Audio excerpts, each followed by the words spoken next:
नमस्कार दोस्तों, स्वागत है आप सबका हमारे चैनल नर्सिंग कैरियर क्लब के पैरामेडिकल के ऑनलाइन सेक्शन में। दोस्तों, हम इस सेक्शन में बीएससी नर्सिंग फर्स्ट ईयर के साइकोलॉजी के बारे में पढ़ेंगे। दोस्तों, मैं आपका ज़्यादा समय न लेते हुए अपने कोर्स को शुरू करता हूँ। फर्स्ट अपन बात करते हैं ऑब्जेक्टिव। ऑब्जेक्टिव के अंदर फर्स्ट आता है introduction, second scope, third relevance, fourth method. बात करते हैं इंट्रोडक्शन की। इंट्रोडक्शन के अंदर psychology, Greek word psyche and logos. Psyche means soul and logos means the study of knowledge. Psychology क्या है कि ग्रीक वर्ड है जिसका मतलब क्या होता है, साइकी का मतलब क्या होता है, सोल यानी आत्मा, और लोगस का मीन होता है स्टडी ऑफ और नॉलेज। यानी कि इसके अंदर क्या करते हैं, साइकोलॉजी की आत्मा की और नॉलेज की स्टडी करते हैं। Meaning of behaviour, any manifestation of life is activity and behaviour is a collection name for these activities. The term behaviour include the following. इसके अंदर क्या होता है, जीवन की किसी भी प्रकटीकरण गतिविधि की व्यवहार इन गतिविधियों का एक संग्रह नाम है। शब्द व्यवहार शामिल इसके अंदर होता है। फर्स्ट अपन बात करते हैं मोटर और कॉग्निटिव। इसके अंदर क्या होता है, वॉकिंग, स्विमिंग और डांसिंग। वॉकिंग यानी चलना, स्विमिंग यानी स्विमिंग करना, तैरना, और डांसिंग यानी डांस करना, नृत्य करना। B cognitive activities. Cognitive activity में क्या होता है, थिंकिंग। थिंकिंग यानी सोचना, रीजनिंग यानी कि किसी कारणवश, और इमेजिंग यानी कि कल्पना करना, किसी भी वस्तु की या किसी भी व्यक्ति की कल्पना करना। सी अफेक्टिव एक्टिविटीज यानी कि अफेक्ट करने वाली एक्टिविटी, जिसके अंदर फीलिंग होती है। हैप्पी यानी खुश होना, सैड यानी दुखी होना, एंग्री यानी गुस्सा होना, इत्यादि। फिर आती है definition. Psychology is a science which aims to give us better understanding and control of behaviour of the organism as a whole. इसके अंदर क्या होता है, मनोवैज्ञानिक विज्ञान जिसका उद्देश्य हमें समग्र रूप से व्यक्ति के व्यवहार की बेहतर समझ और नियंत्रण प्रदान करना है। आगे पर बात करते हैं प्रैक्टिस क्वेश्चन की। The word psychology was first used by, यानी कि वर्ड साइकोलॉजी किसके द्वारा यूज किया गया था सबसे पहले। तो इसके अंदर है option first Watson, B Rudolf Goeckel, C Sigmund Freud, और डी आलपोर्ट। तो इसके अंदर आएगा बी, रूडोल्फ गोएकेल। आगे बढ़ बात करते हैं scope. Scope of psychology. The scope of a subject can usually be discuss under the following two headings. इसके अंदर क्या होता है, किसी विषय के दायरे की चर्चा आमतौर पर निम्नलिखित दो शीर्षकों के तहत की जा सकती है। इसके अंदर बात करते हैं, फर्स्ट आता है the limits of its operation and application. इसके अंदर क्या होता है, इसके संचालन और अनुप्रयोग की सीमा के बारे में बात करते हैं अपन। The branches, topics and subject matter with which it deals. वह शाखा है विषय और विषय जिसके साथ साइकोलॉजी डील करता है, यानी कि व्यवहार करता है। फिर इसके अंदर फर्स्ट आता है प्योर साइकोलॉजी। प्योर साइकोलॉजी में शुद्ध साइकोलॉजी। शुद्ध साइकोलॉजी में इसके सब टाइप्स आते हैं, आगे अपन बात करते हैं। फर्स्ट है general psychology. General psychology deals with the fundamental rules. General psychology किसके साथ डील करता है, फंडामेंटल रूल्स के साथ डील करता है। प्रिंसिपल यानी सिद्धांतों के साथ। Theories of psychology in relation to the study of behaviour of a normal adult. इसके अंदर क्या होता है, मतलब ये व्यक्ति के व्यवहार सिद्धांत की स्टडी करता है। फिर आता है second abnormal psychology. Abnormal psychology deals with the behaviour of an individual view are unusual. It studies mental disorder, their causes and. क्या होता है एबनॉर्मल, असामान्य साइकोलॉजी मनोविज्ञान। इसके अंदर क्या होता है, असामान्य मनोविज्ञान के व्यवहार से संबंधित है, यानी असामान्य जो मनोविज्ञान होता है उससे संबंधित ये होती है एबनॉर्मल साइकोलॉजी। इसके अंदर क्या होता है, ऐसे व्यक्ति जो असामान्य होते हैं, मानसिक विकार उनके अंदर प्रेजेंट होता है, तो ये क्या करते हैं, उनके कारणों का पता लगाते हैं और अध्ययन करते हैं उनके बारे में, और उनको ट्रीटमेंट देने की कोशिश करते हैं। फिर आता है सोशल साइकोलॉजी, यानी कि सामाजिक psychology. It is deal with the group behaviour and inter relationship of people with other people. इसके अंदर क्या होता है, ये किसके साथ डील करते हैं, ग्रुप ऑफ बिहेवियर, यानी कि व्यक्तियों के समूह के साथ डील करते हैं जिनका अच्छा रिलेशनशिप हो, और उनका अदर पीपुल्स के साथ relationship. How an individual is influence other people, जो कि दूसरे व्यक्तियों के द्वारा प्रभावित होता है। It studies various types of group phenomena such as public opinion, attitudes, beliefs and crowded behaviour social psychologist study the ways in which individual are affected by other people. इसके अंदर क्या होता है कि ये विभिन्न प्रकार के समूह का अध्ययन करता है, जनता की राय का पता लगाता है, उनके दृष्टिकोण देखता है, ओपिनियन समझता है, उनके विश्वास और व्यवहारवादी होता है। और इसके अंदर क्या होता है, सामाजिक मनोविज्ञान उन व्यक्तियों के तरीकों का अध्ययन करते हैं जो अन्य लोगों से प्रभावित होते हैं। फिर आगे अपन बात करते हैं physiological psychology. This branch of psychology describe and explain the biological and physiological basis of behaviour. इसके अंदर क्या होता है, मनोविज्ञान की ये शाखा शरीर क्रिया और शारीरिक आधार का वर्णन और व्याख्या करती है। इसके अंदर क्या करते हैं, it concern the structure and function of sense organ, nervous system, muscles and glands underlying all behaviour. It emphasise on the influence of bodily factor of human behaviour. इसके अंदर क्या होता है, मतलब जो अपने बॉडी के इंद्रिय अंग होते हैं उनकी संरचना और कार्य की स्टडी करता है। और सिस्टम मतलब जो अपने बॉडी का सिस्टम है, मांसपेशियां हैं, ग्रंथियां हैं, सभी के बिहेवियर को समझते हैं। और ये किस पे जोड़ देता है, मानव व्यवहार पर जो कारकों का प्रभाव पड़ता है अपनी बॉडी के अंदर ह्यूमन बिहेवियर पे, उन पे अपन इसमें बात करते हैं। फिर आगे बात करते हैं para psychology. It deals with extra sensory perception, causes of rebirth, telepathy and allied problems. इसके अंदर क्या होता है, ये अतिरिक्त संवेदी धारणा, कारणों से संबंधित पुनर्जन्म, टेलीपैथी की जुड़ी हुई समस्याओं की स्टडी की जाती है। फिर आता है geo psychology. This branch of psychology describe and explain the relation of physical environment, particularly weather, climate and soil with behaviour. मनोविज्ञान की ये शाखा बात करते हैं अपन, इसके अंदर व्याख्या करती है भौतिक पर्यावरण, यानी कि जो अपने एनवायरनमेंट है आसपास के अंदर, उसके अंदर मौसम कैसा रहता है, जलवायु और मिट्टी व्यवहार कैसा होता है, उसकी अपन बात करते हैं इसके अंदर। फिर आता है development psychology. This is a branch of psychology describe the process and factor that influence the growth and development in relation to the behaviour of an individual from birth to old age. It is further subdivided into branches like child psychology, adolescence, adult and old age psychology. इसके अंदर क्या होता है, यह मनोविज्ञान की वह शाखा होती है, इसके अंदर किसका अध्ययन किया जाता है, उन प्रक्रिया और कारकों की स्टडी करते हैं जो विकास को प्रभावित करते हैं और जन्म से लेकर वृद्धावस्था तक व्यवहार के संबंध में विकास की स्टडी करते हैं। इसके अंदर क्या करते हैं, और बाल मनोविज्ञान जैसी शाखाओं में अध्ययन करते हैं, किशोरावस्था का अध्ययन करते हैं, वयस्कावस्था का अध्ययन करते हैं और वृद्धावस्था में जो मनोविज्ञान होता है उसका अध्ययन करते हैं। इसमें क्या होता है, विकास के मनोविज्ञान की कोशिश उनकी शुरुआत अध्ययन से जटिल व्यवहार को समझने के लिए क्रमबद्ध तरीके से वे जीवन काल में बदलने या विकसित करने का अध्ययन भी किया जाता है।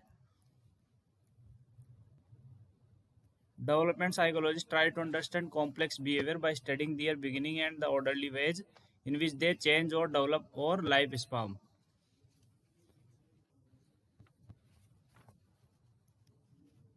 फिर आगे अपन बात करते हैं एक्सपेरिमेंटल साइकोलॉजी। एक्सपेरिमेंटल साइकोलॉजी क्या होता है,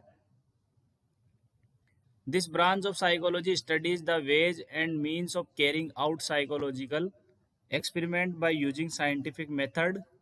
Experimental psychologists do basic research in an effort to discover and understand the fundamental and general causes of behavior.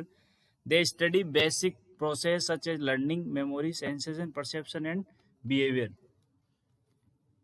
मनोविज्ञान की शाखा में क्या करते हैं अपन, मनोवैज्ञानिक प्रयोगों का उपयोग करने के तरीके और साइंटिफिक तरीके से कार्य करने की योजना बताते हैं। एक्सपेरिमेंटल साइकोलॉजी के अंदर बुनियादी शोध की स्टडी की जाती है और उनके जो इंटेंस होते हैं, मौलिक होते हैं, को समझने की कोशिश करते हैं और सामान्य कारणों को खोजने और समझने का प्रयास किया जाता है। जैसे स्मृति, संवेदना का अध्ययन करते हैं, धारणा, परसेप्शन, धारणा और बिहेवियर यानी व्यवहार का अध्ययन किया जाता है। आगे अपन बात करते हैं प्रैक्टिस क्वेश्चन की। Psychology is defined as, first आता है इसके अंदर स्टडी ऑफ सोल, यानी कि सोल की स्टडी करते हैं यानी आत्मा की स्टडी करते हैं। Second, study of mental disease यानी कि मेंटल डिजीज की स्टडी करते हैं। Scientific study of behaviour and mental process यानी वैज्ञानिक स्टडी करते हैं किसकी, व्यवहार की और मेंटल प्रोसेस की, मतलब मानसिक स्थिति की। फोर्थ आता है study of mechanism of brain functioning, study की जाती है किसकी, ब्रेन फंक्शन के मैकेनिज्म की। तो इसके अंदर सी आएगा, scientific study of behaviour and mental process. आगे अपन बात करते हैं अप्लाइड साइकोलॉजी। अप्लाइड साइकोलॉजी क्या कहता है, educational psychology, it is a branch of applied psychology which tries to apply the psychological principles, theories and techniques to human behavior in educational situation। इसके अंदर क्या होता है, ये मनोविज्ञान की वह शाखा है जिसके अंदर अप्लाइड साइकोलॉजी की बात की जाती है, जो मनोवैज्ञानिक सिद्धांतों और तकनीकों को लागू करने की कोशिश करता है।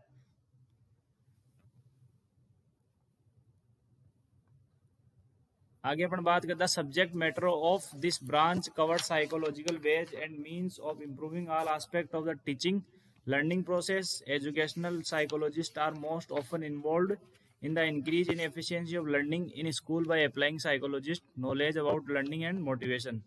इसके अंदर क्या होता है, मतलब जो मानव का व्यवहार होता है उसकी स्थिति का पता लगाया जाता है। इस शाखा की विशेष वस्तु के सभी पहलुओं में सुधार के लिए मनोवैज्ञानिक तरीके और उपाय शामिल है।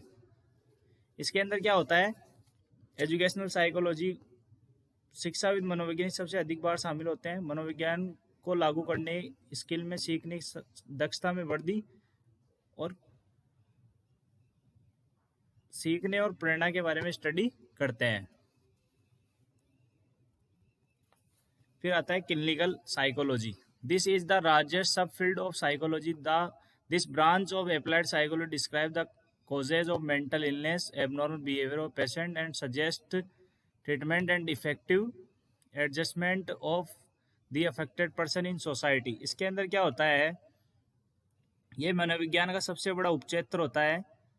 मनोविज्ञान की यह शाखा मानसिक बीमारी के कारणों का वर्णन करती है, एक रोगी के असामान्य व्यवहार और उपचार के लिए प्रभावी सुझाव देती है, जो समाज में प्रभावित व्यक्तियों के समूह से प्राप्त होता है। फिर आता है legal psychology, legal psychology is a branch of applied psychology.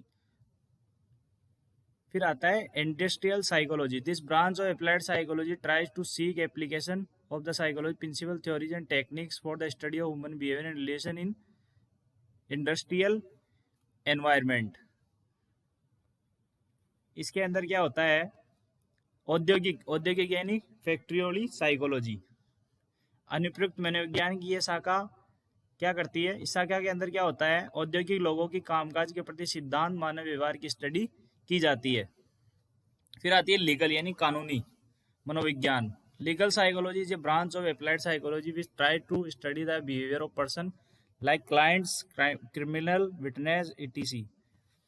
The help of application of psychological principle and techniques, the root cause of crime, offense, dispute or any legal case can be properly understood through the use of this branch of psychology।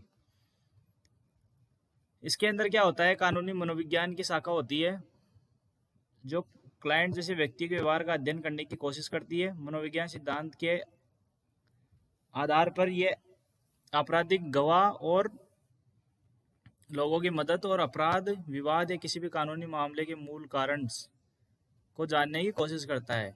इस legal psychology के द्वारा हम किसी भी कानून, अपराध, विवाद को ठीक से समझ सकते हैं। फिर बात करते हैं military psychology, this branch of psychology concern with the use of psychological principle and techniques in military science. इसके अंदर क्या होता है, जो मिलिट्री जो साइंस होती है, साइकोलॉजी के माध्यम से अपन उनको समझ सकते हैं। How to keep the moral of the soldiers and citizens high during war time. इसके अंदर क्या होता है, जो सोल्जर्स होते हैं, हाई मतलब लड़ाई का जो समय होता है उसको अपन उसके मोरल को समझ सकते हैं। सोल्जर्स यानी कि जो फौजी भाई है उनके मोरल्स को अपन समझ सकते हैं। How to secure better requirement of the personal for the fighting capacities and organisation, climate and leadership, it is etc. the various topics that are dealt with in this branch of psychology. इसके अंदर युद्ध के समय सैनिकों और नागरिकों मनोबल जान सकते हैं, बेहतर तरीके से सुरक्षित कैसे रह सकते हैं वो उसके बारे में जान सकते हैं, लड़ने की क्षमता देख सकते हैं, उनकी संगठनात्मक जलवायु के कर्मियों की भर्ती और नेतृत्व इनका भी पता लगा सकते हैं। इस विषय से संबंधित विभिन्न विषय मनोविज्ञान में शामिल होते हैं। Political psychology, this branch of psychology relates itself with the use of psychological principle and techniques in studying politics and driving politics gain. मनोविज्ञान की यह शाखा किससे संबंधित है? पॉलिटिकल यानी राजनीति संबंधित है। राजनीति का अध्ययन और व्युत्पन्न करने में मनोविज्ञान सिद्धांत और तकनीकों का राजनीतिक लाभ। फिर बात करते हैं practice question. Evolutionary psychology has its roots in, यानी कि इवोल्यूशनरी साइकोलॉजी का कौन सा रूट होता है? फर्स्ट होता है बिहेवियरिज्म, सेकंड कलेक्टिविज्म, थर्ड होता है फंक्शनलिज्म, फोर्थ है स्ट्रक्चरलिज्म। तो इसके अंदर सी आएगा फंक्शनलिज्म। बात करते हैं relevance to nursing,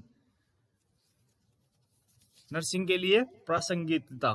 psychology has become necessary in profession, मनोविज्ञान क्या है? एक प्रोफेशन हो गया including nursing today. This is because of increasing emphasise being laid out on the interplay of body, mind and spirit in the health status of every individual. इसके अंदर क्या होता है, आज नर्सिंग प्रोफेशन के अंदर शामिल हो गया है, इस वजह से इस पर जोर दिया जा रहा है। हर व्यक्ति के स्वास्थ्य की स्थिति में शरीर, मन और आत्मा का परस्पर संबंध होता है। तो इसके अंदर फर्स्ट क्या है? To understand her own self. इसके द्वारा क्या किया जाता है? खुद की स्थिति को अपन समझ सकते हैं, मतलब खुद के सभी को समझने में मदद मिलती है। सेकंड है टू अंडरस्टैंड पेशेंट, पेशेंट को समझने में अपने देरी मतलब अंडरस्टैंड पेशेंट को समझ सकते हैं। टू रिकॉग्नाइज एबनॉर्मल बिहेवियर, असामान्य व्यवहार को पहचान सकते हैं। टू अंडरस्टैंड अदर पीपुल, अन्य लोगों को समझ सकते हैं साइकोलॉजी के द्वारा। To provide quality care to the patients, यानी कि पेशेंट को क्वालिटी वाली केयर दे सकते हैं, गुणवत्ता देखभाल प्रदान कर सकते हैं। Help patient adjust to the situation, patient को किसी भी सिचुएशन में सेटल कर सकते हैं। Help the student nurse to appreciate the necessity for changing the environment और सराउंडिंग्स, स्टूडेंट के जो वातावरण होता है उसको बदलने में सहायता प्रदान कर सकते हैं। हेल्प फॉर इफेक्टिव स्टडिंग, प्रभावी अध्ययन के लिए हेल्प कर सकते हैं। फिर बात करते हैं मेथड्स ऑफ साइकोलॉजी। इसके अंदर फर्स्ट आता है introspection of self observation method, आत्म निरीक्षण या आत्म अवलोकन कर सकते हैं। फिर होता है संरक्षण विधि, ऑब्जर्वेशन मेथड। फिर है एक्सपेरिमेंटल यानी कि प्रयोगात्मक विधि। फोर्थ आता है क्लिनिकल और केस हिस्ट्री मेथड, यानी नैदानिक मामले या इतिहास विधि। फिफ्थ आता है जेनेटिक और डेवलपमेंट मेथड, यानी आनुवांशिक या विकासात्मक मेथड।